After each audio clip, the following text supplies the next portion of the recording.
In this file we unmask 5 of the operations confirmed by records: a 2-decade mind control program that drugged civilians, the recruitment of 1,600 former Nazi scientists, a network that paid American journalists, a 15-year surveillance of civil rights leaders, and a lethal syphilis study that left 600 men to die. Stay with us as Hush Files pull back the veil. Case 1. The CIA drugged civilians for 20 years, MKUltra. In the Cold War's shadows, the CIA launched a secret mind control program. MKUltra, run by the Office of Scientific Intelligence from 1953 to 1973, sought drugs and techniques to alter behavior without subjects' consent. For 2 decades the agency secretly gave civilians high-dose LSD and other psychoactive chemicals, adding electroshocks, hypnosis, sensory deprivation, isolation, and verbal and sexual abuse. The program operated in hospitals, universities, and prisons, hidden behind the cryptic code MKUltra. Critics later called it a gross violation of individual rights and an abuse of power. Although officially ended in 1973, the full scope of victims and lasting effects remain unknown. What hidden legacy might MKUltra have left on government research? Case 2. America hired 1,600 Nazi scientists after WW II. When the war ended, the United States turned its gaze from peace to the enemy's laboratories. Operation Paperclip moved over 1,600 German scientists, engineers, and technicians to America between 1945 and 1959.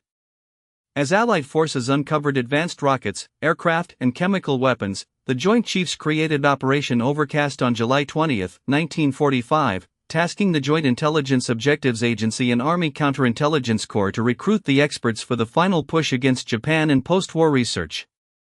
Many were confirmed Nazi Party members, some in the SS or SA, sparking a moral controversy that still haunts history.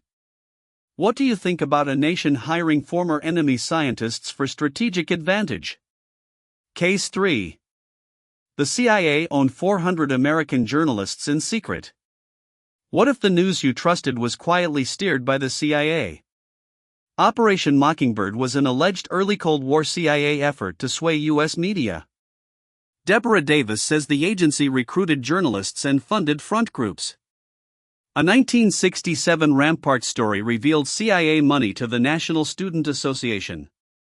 The 1975 Church Committee confirmed CIA links with journalists and civic groups, echoing Davis's claim.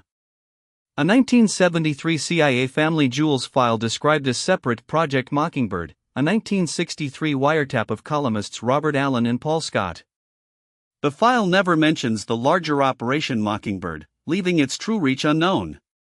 The lingering question: how far did the CIA shape the American press? Do you think the press was covertly controlled or overstated? Case 4.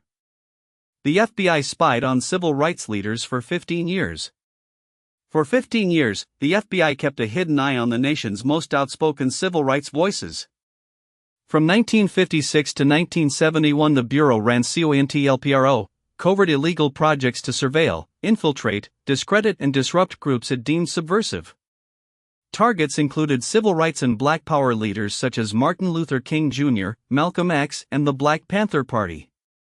The program also reached feminist, communist, anti-Vietnam, student, environmental, Native American, Chicano and Puerto Rican independence groups, even white supremacist organizations, using secret informants and forged documents. Official inquiries confirmed the program's existence but stopped short of detailing how deeply the surveillance entered those leaders' personal lives. What do you think the long-term impact of that hidden surveillance was on the civil rights movement? Case 5. They let 600 men die from syphilis on purpose. In Alabama's cotton fields, a medical study promised help but delivered tragedy.